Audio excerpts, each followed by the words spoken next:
Hataputra Tata Twashta Juhava Indraya Shatrave Indra Shatro Vavadaswa Ma Chiram Jahi Vidvisham Hataputras Tatatwashta Juhavendraya Shatrave Indra Shatro Vivadashtva Machigam Jahividvisham Hataputras Tatatwashta Juhavendraya Shatrave Indra Shatro Vivadashwa Machigam Jahividvisham Hataputras Tatastwashta Juhavendraya Shatrave Indra Shatro Vivadashwa Machigam Jahividvisham.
Mothers?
Hataputra, who lost his son, Tata, thereafter, Twashta,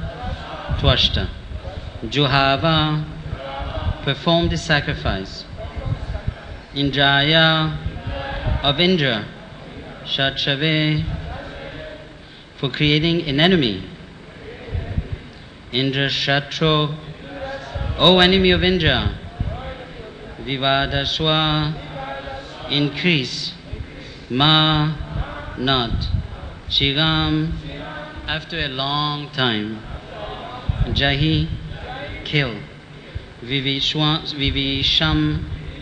your enemy. Translation: after Vishwarupa was killed, his father, Twashta, perform ritualistic ceremonies to kill Indra. He offered oblations in the sacrificial fire by saying, O enemy of Indra, flourish to kill your enemy without delay, responsibly. After Vishwarup was killed, his father, Twashta, performed ritualistic ceremonies to kill Indra.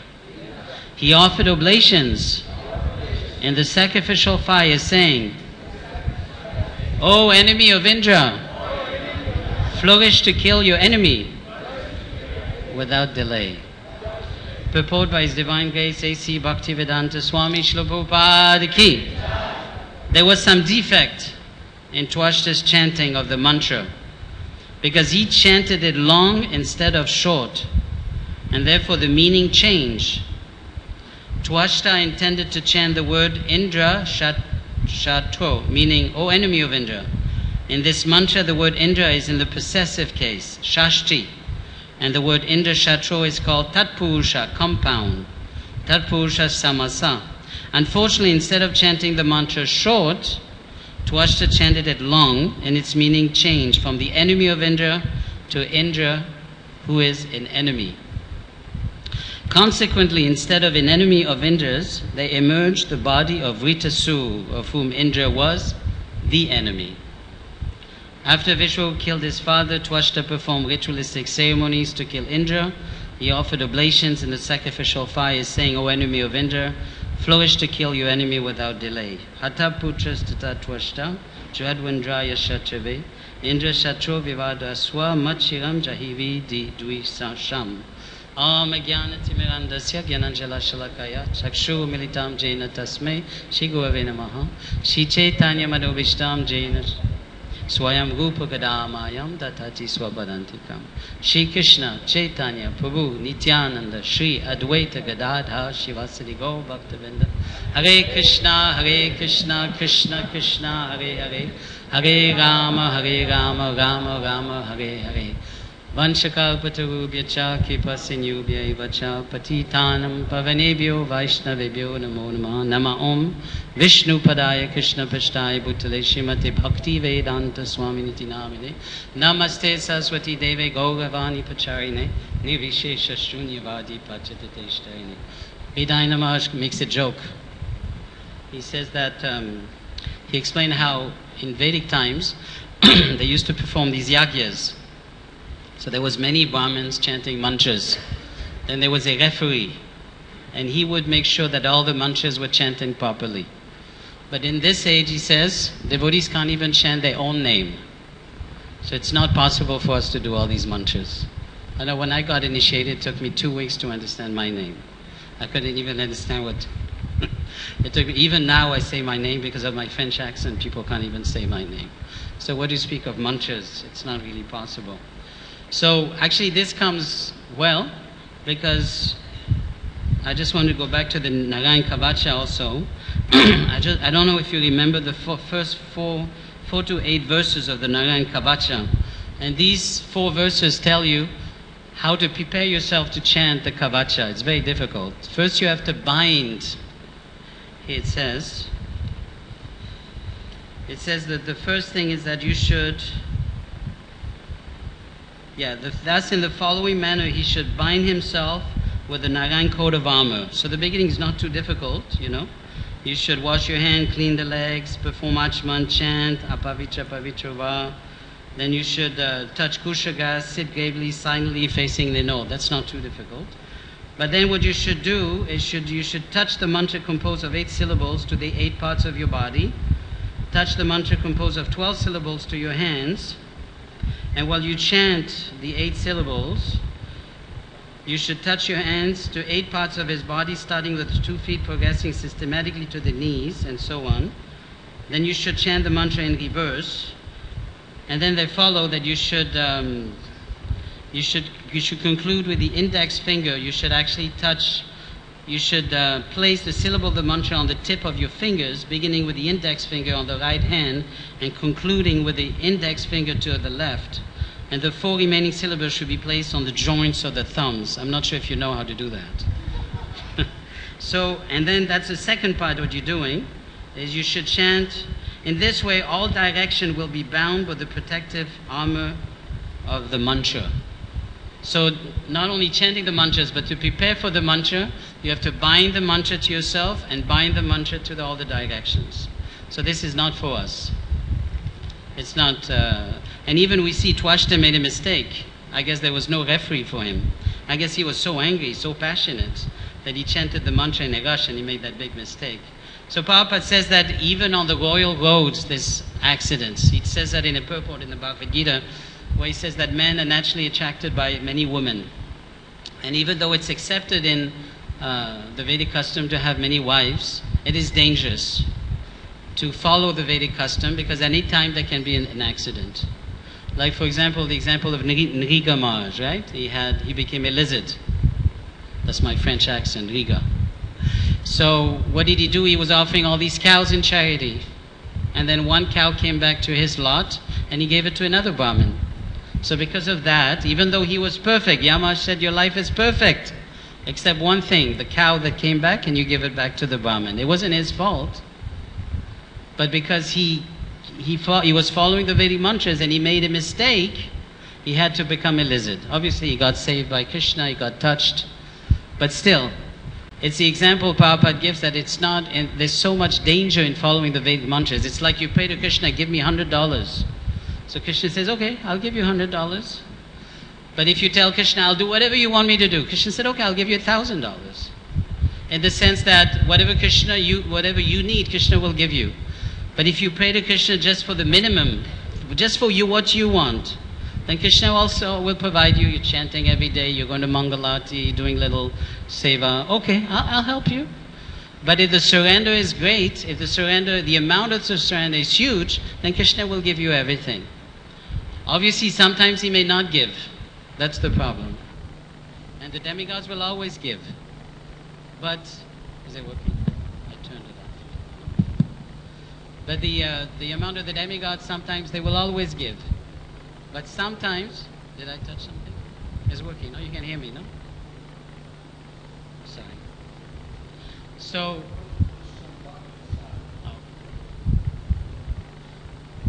but ultimately, if you surrender to Krishna, Krishna will give everything. So this is the point of the mantras, that in the Vedic culture, in the Vedic times, when that was the goal, then obviously you could do this. But because in this age, we have no qualification. Actually, the only qualification for us is the most fallen. Shri Krishna Chaitanya Doya Komoy Toma Binaki Doyalu. When he sings this song, he said that I'm the most fallen. You save the most fallen people, and I'm the most fallen. So you save me first. So that is the qualification in Kali Yuga, to be the most fallen. We have no qualification for chanting mantras. We have no qualifications for anything. Obviously in India there was little more qualifications, but in general we're lower than Shudras.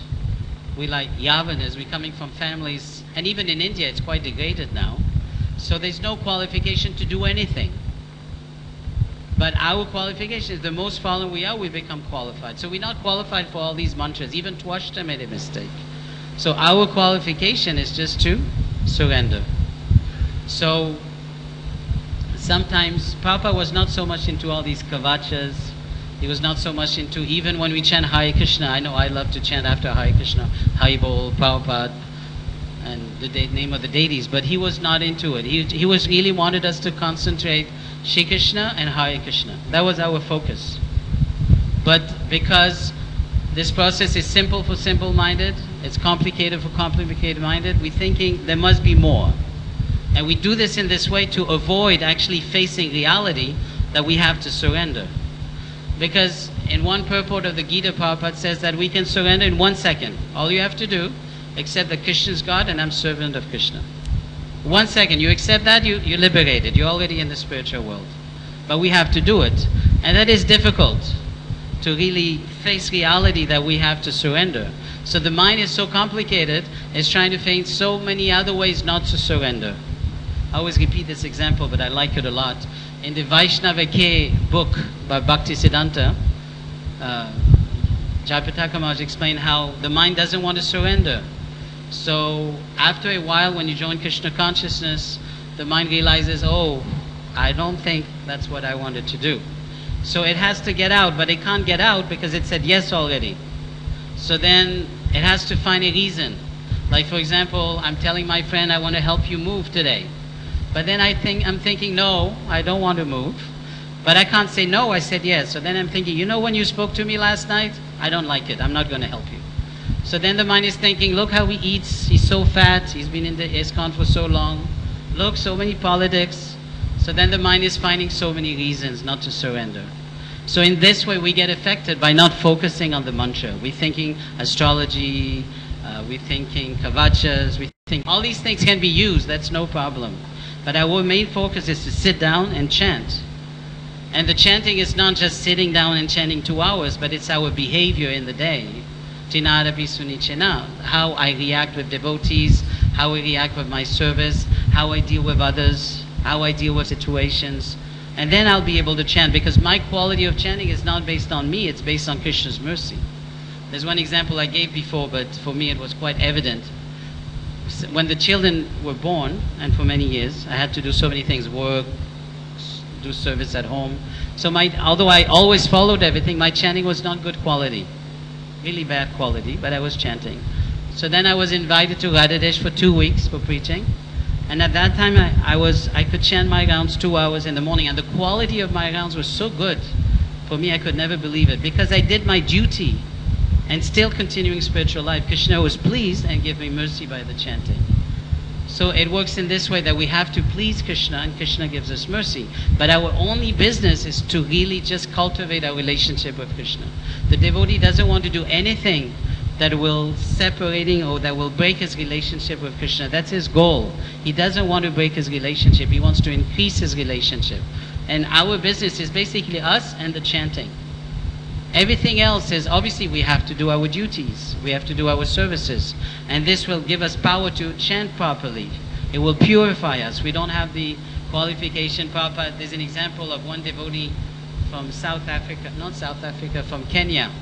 And he told Prabhupada when he was, I think, Bombay or Delhi, when he went to Mayapur, he wanted a hut and chant there, just chant. So Prabhupada was always saying no, no, no, no, but finally he said okay. So they did a hut, and 2 weeks later the devotee left. Because obviously we can't just chant, sit down and chant. But our business is really to come to the point of surrendering to Krishna. Not all the other things. And how do we do it? By doing our duties, serving the Guru, serving the Vaishnavas, and chanting a Hare Krishna. Like the gopis, they had no...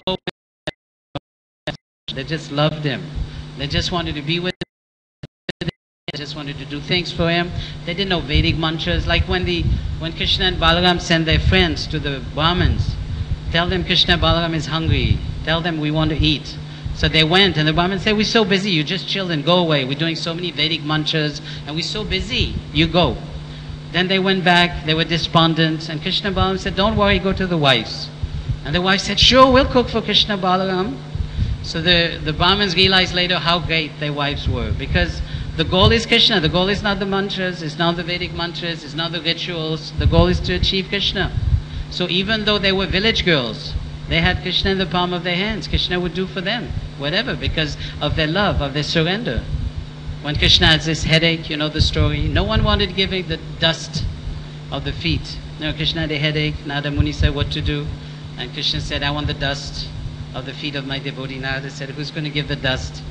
Saraswati Maharaj in one of his books says that if you ever by mistake you're on the altar and you touch your feet and touch on the deity, you will go to hell.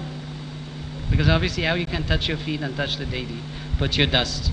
So the gopis were thinking, yeah, we'll give the dust. And Narada Muni said, you don't mind? No, no, no. If Krishna is going to free from headache, I'll go to hell. What is Radharani's prayer in the Chitan Charitamrita at the end? That Krishna, your happiness is my happiness. And if I'm not happy and that makes you happy, oh, that's great. It makes me really happy. That is the surrender of the devotee, and that's what Krishna sees, and that's what Krishna pleases, and that's what Krishna gives in rewards. He rewards accordingly, according to the surrender. So all these mantras that we do, all these external things that we do, which was for previous ages, can be done, no problem. But our main goal is to really sit down in the morning, chant our rounds, know how to serve the Vaishnavas, how to do our duties, how to go on with our life in a Krishna consciousness. In this way, then we can achieve success. And then amazing things will happen. Like Haridas Thakur, right? Haridas Thakur was in a cave. No one wanted to come and see him. Why? Because there was a snake. They were scared. I'm scared of snakes. Actually, there's a story, I don't know if you know, the Christians were the Romans. The Christians used to be thrown in holes with lions in them. So there are stories, historical encounters, where the lions wouldn't eat the Christians. Actually, the Christians would be patting the lions. In the same way that Prahlad was thrown in the snake pit, but the snakes did not bite him. Why? Because Krishna is in the heart of the lion. Krishna is in the heart of the snake. Krishna is in your heart, in our heart. So if you're Krishna's devotee, why? Unless it's Krishna's desire, Rake Krishna Mare Ke Mare Krishna Rake Ke. Then if it's his desire, then thank you Krishna, I'll take it. Like Chitraketu was cursed by Parvati, right? Chitraketu had a million wives, couldn't have his son, had his son died. He traveled with his wife, he starts laughing at Lord Shiva, because Lord Shiva has Parvati on his lap, and he's with the sages, and Shiva's not affected, but Parvati's offended and says, you will become a demon. And he's laughing. He said, thank you very much, mother. Because he knew that was his last life. That's why he was telling Indra, kill me. Don't be despondent. Do your duty. Because he knew. He was a devotee. It's like Bharat Maharaj. He took the form of a deer. But he remembered all his past life. So Vritasura remembered all his past life. He had all his transcendental knowledge. So if it happens that we have to die, that's Krishna's arrangement. But in the example of the Krishna, in the example of Prahlad, Krishna is in the heart of the animal. He can tell, like in the Jharakanda forest, all the animals were dancing and chanting all together. Why? Because Krishna is in the heart. He controls everything. So that is the real surrender. Because Krishna controls, he'll protect us. And that's like Haridas. Haridas was leaving. He said, I'm going to leave. People can come. No, the snake left. The snake left. Because Krishna told the snake, you must leave. Because Krishna is in the heart. He didn't want the devotees to be uncomfortable. He wanted the devotees to come and see Haridas. So he told the snake, you please go. Because Krishna is in the heart of the snake. Krishna is in the heart of the devotee. Krishna is in the heart of the kami. What happens when you preach on books and you want this person to take a book and this person doesn't want to take a book? Who will Krishna fulfill more? Do you know? He's going to fulfill you or the kami? You don't know? Yeah, depends on the desire. If your desire is stronger, that's why that Amsaduta once said that, it's a letter that he sent to his disciples, and he was saying that you chant 16 rounds, you follow 4 principles, you do austerities, you control your senses, there is no way they can say no to you. Like there's an example of where Mukunda Maharaj had to, when they had 22nd Avenue, they had to put electricity, they had to pay a very big down payment. So Prabhupada told him to go and tell them that because we're a religious society, you should drop the down payment. So he went there, but he couldn't do it. And as he says, at that time I was quite accepting of the situation. He said, okay, went to Prabhupada. He said, not possible. Prabhupada went himself, got the down payment and left. Because no one can do anything against the pure devotee, the advanced devotee, because of the spiritual power. So that is where the power comes. When Krishna gives, he's in the heart. And just in Prabhupada's pastimes or Lilamritas, so many wonderful things. So I'll just tell you 2-3 stories. There's one story, Shyam Sundar Prabhu says that he was walking with Malti and Prabhupada. It was just the end of the month and they had no money. I think the rent was $200. 100 for the storefront, 100 for the apartment, if I remember. And they're walking on the street and somewhere another money started flowing from the sky. So, believe it or not believe it, I believe it. So, and there was no one in the street, and then they got the money to pay. So, and as he explains, at that time when Prabhupada was there, so many things like this would happen. Like Toshan Krishna Prabhu, Prabhupada wanted to do, on Fifth Avenue, he wanted to do Rath Yatra in New York. But on that street, it was, were not allowed to do Rath Yatras anymore. I mean, to do any kind of parade. But Prabhupada was very strict. He wanted the parade on that road. So then Toshan Krishna Prabhu started making little, started doing preparation for requests, for proposals, and finally it had to go to the main police station in New York. So he said, I'm going to go. So he saw the secretary, he went straight in the office of the man, and he says, I need you to sign this. And the man looked at it, the chief of police, the commissioner of police, and he started laughing. He said, I don't know why I'm signing this. Because that's Prabhupada's transcendental energy. That's Prabhupada, that's Krishna working. Like when Prabhupada wanted to print Bhagavad Gita, for one, Allen Ginsberg started trying through his contacts, then it wasn't working. Then Ray Ram tried, then it didn't work. Then Prabhupada told Brahmananda, then you try. He said, okay. He was thinking, who's gonna print it? It's like pure Krishna consciousness. There's no really material attraction. Anyways, he tried for a while. It wasn't working. So then, at that time there was the Apple record, the Hare Krishna record, and they were getting requests online to get the record. So someone from Macmillan wrote a letter saying, please send me one record. So Brahmananda Prabhu, who always opens the mail, go to see Prabhupada, said, look, it's from Macmillan. Macmillan letterhead. He works there. Macmillan is a big printing company. So Prabhupada said, okay, you go there, you bring the record and tell him that I have a Bhagavad Gita and I want to print it. Okay? So Brahmananda Prabhu asked, should I bring some of your books? No. Just go tell him I have a Bhagavad Gita that I want to print. Okay? Should I bring some of your credentials? No, he says, you go over there, you tell the man, I have a Bhagavad Gita that I want to print. Okay. So he dressed, put his tie, dressed, went to see the man, went in the office. The man was just a clerk. That means he was just like, he did some kind of work at Macmillan, but no position. So he gave them a record, got the money, and all that time he was thinking, how am I going to tell him, I have a Bhagavad Gita, I want to print it. Just before leaving, one man came in the office and the clerk presented him. He said, this is I think, the director of publication or something. He touched the man's hand. He says, I have a Bhagavad Gita and I want to print it. And the man said, you have a Bhagavad Gita?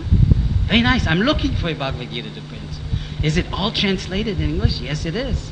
Everything, completely. I'll print the Bhagavad Gita. So then he was thinking, well, I didn't even show him the Bhagavad Gita and he wants to print the Bhagavad Gita. So he ran to Prabhupada. He said, this man will print the Bhagavad Gita. And Prabhupada was not even surprised. He just continued working.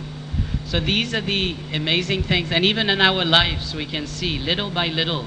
Like, for example, there's one doctor that I'm cultivating, and he's cultivating an industrialist.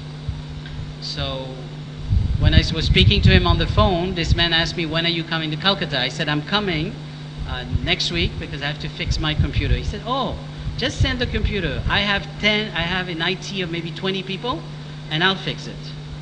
I said, okay. So Krishna always do some kind of miracle. I wasn't hoping this. I was thinking I'll just go and fix my computer.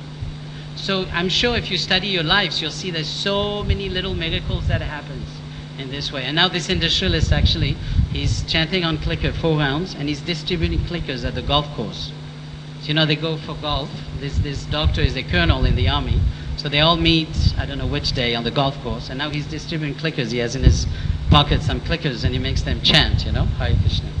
So, but if you study your life, you'll see so many miracles. So if we gather all these miracles together, then our faith will increase. We don't need anything else. We need to trust that Krishna is there as a supreme shelter. Prahlad Maharaj had only one shelter, which was Krishna. He didn't care. You throw me through the mountain, you hit me with the tridents, you try to kill me, I don't care. Krishna wants to kill me, he kills me. He doesn't want to kill me, I don't care. I'm not even going to try to protect myself. Like Srivas. Chaitanya Mahaprabhu told Srivas, said, you must maintain your family. Because if you don't maintain your family, I'll have to maintain them. But Srivas was just serving, not maintaining his family. He wasn't doing a job, wasn't making money. How his family is going to eat? And Chaitanya Mahaprabhu said, maintain your family, because if not, I'll have to maintain them. Finally, he had to maintain them. Chaitanya Mahaprabhu had to maintain the family. This is the mood we have to try to come to. The mood of understanding that ultimately Krishna will protect. It's like when you play this game, you drop yourself, someone holds you. It takes time. But like the child, you're carrying this baby, 4 months old. You can do anything with this baby. Throw him by the window, squish him. He has no protection. He has full surrender. He can never think that you're going to do anything bad to him. And you don't, because you want to protect him. And the more we become like this baby, the more Krishna will do anything for us. Not that he likes us best, but because we surrender more to him. Therefore, he'll be more inclined to us in this way. So that's the mood that we have to develop, that we have to... Jayapataka Maharaj gives that example. I gave it before, but I love that example. He gave it in Ottawa in '84. Actually, it's funny because in Ottawa, there's Gaunitai deities, and he looked at them, he says, actually, it's Go Gadada. So they still worship them as Gaunitai. So he said that when you walk on a bridge, it's not strong, you put one foot. Then you're thinking, okay, it's pretty strong, let me try another foot. Then you try another foot. Okay, pretty strong, let me try another foot. And as you walk on the bridge, your faith increases. And then you feel, yes, I can walk on this bridge. In the story of Durvasa Muni, Narayan told him that I cannot protect you. Why? Because I'm in the heart of my devotee and my devotee is in my heart. How can I give up my devotee at any time? They surrender their families, they surrender everything to me. How can I give them up? So I cannot forgive you. You go to my devotee and you ask for forgiveness. So that is our work in Krishna consciousness. Sometimes after 30, 40 years we forget. Even after 10 years we forget. That what is my goal? But my goal basically, it's like we forget sometimes why we come to Mayapur. And we develop, because Mayapur is very special. It's a place to make spiritual advancement. Obviously it's a place for families, it's a place to cultivate, but it's the same place where we have the opportunity to make more spiritual advancement, being in the hub, the center of the spiritual kingdom, you know. So we can't forget why we came to Krishna consciousness. We came obviously to get free from suffering, because we suffer so much. The problem is when you have indigestion, you don't eat anymore. But then when your indigestion goes away, you get hungry again. So unless we get a higher taste, then material life comes back. I want to eat pizza again. Unless I get taste for burfis and other stuff. So unless I get taste for spiritual life, material taste comes back. And that's what happens a lot. And then the creepers, the example is given of a lake, and there's so many bamboos. Is it bamboos? Yeah, bamboos I think. And the bamboos are growing because they're taking the water of the lake and it's drying up the lake. So the creepers of material desires are drying up our spiritual desires. So we always have to be careful. So we always have to remember why are we coming here. It's just us and Krishna and the devotees. This is our goal. And every day we do this thing. It's like a businessman, he's thinking, how much money I did yesterday, how much money I'm going to do tomorrow. So we're thinking, how much advancement I did yesterday, how much advancement I'm going to do tomorrow. So just to summarize, it's quarter 2. This section is amazing. Because Vitasura is a pure devotee. He's Chittaketu, completely. Indra is not a pure devotee, but Krishna protects him because he's a devotee. And Vitasura is too powerful. And Indra, in the course of his duty, is becoming despondent. He's losing, because when you do books, for example, you may not do books for 5-10 days, but the devotee should be able to say, okay, whatever. You just go and do what you have to do. It's like Prabhupada, for 1 year, nothing happened. He still went on. So we have to go on the course of our duty. But Indra was not doing it. He was thinking, how can I kill him? Vitasura was so powerful, they cut the hands, they cut the feet. He would open his mouth and eat the soldiers. Imagine, he was touching the sky. He was incredible. You can never think of that kind of figure. So that's an amazing chapter of devotion, actually. Okay, so I use that topic today to show how the mantras or whatever else we may bring in our spiritual life in this stage doesn't really work. We have to focus on our chanting, on our serving devotees, on Prabhupada's instruction. And very quickly, if we do it, then we can make advancement. If we're not advancing, it means we're keeping these material desires in the heart, which is also me.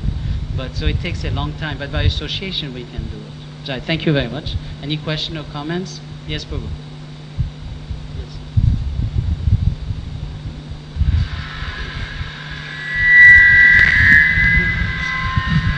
Hare Krishna.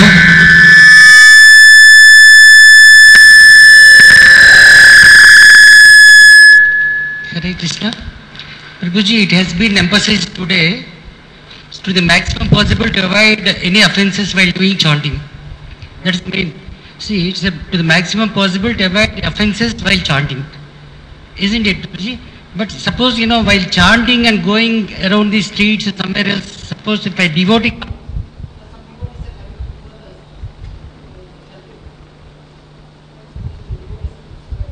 chanting and just going in the streets. No?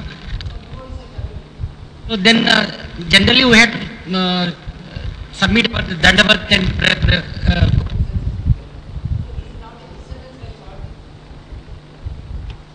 I'm not understanding fully. You're saying that if you're chanting and you're not offering obeisances?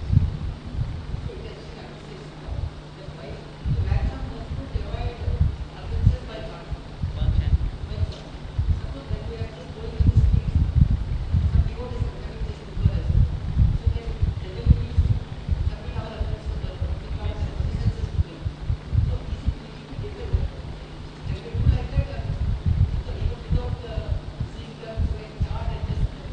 But you're not committing offense by offering obeisances.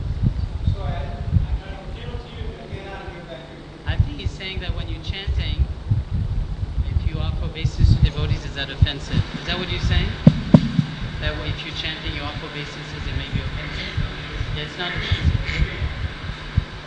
I mean, it's good. I mean, in the beginning of ISKCON, every time someone came in the temple room, you would offer obeisances to all the devotees, one after anyone. That was the rule. Now no one offers obeisances. And it doesn't work.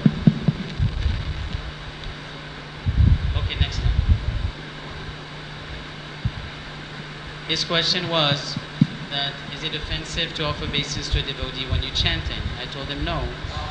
So in the beginning of ISKCON, this is when I joined, which is not beginning, but close. We would offer obeisances to everyone in the temple. They would come in the morning, everyone would offer obeisances. So now no one offers obeisance. I think I have to chant, which is true to concentrate on the chanting. But at the same time, you get mercy of the chanting by, mercy of the devotees. So no, it's not offensive to offer obeisances. And I don't think it would be offensive not to offer, depending if it's a sannyasi or someone. If you don't offer, it wouldn't be offensive unless it's a high personality also.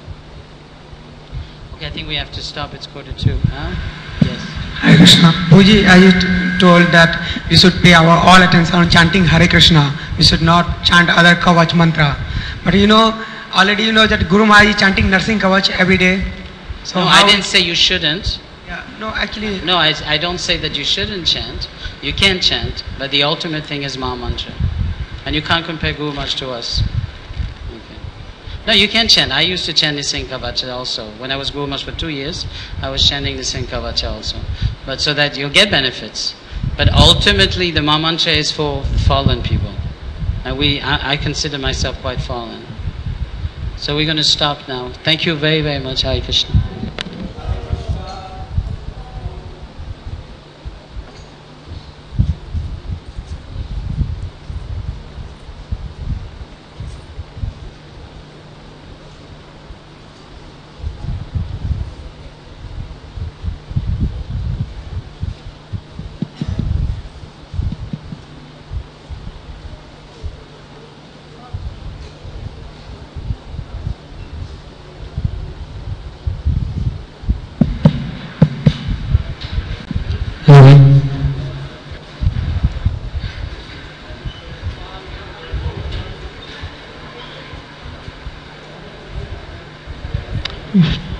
Krishna, Krishna.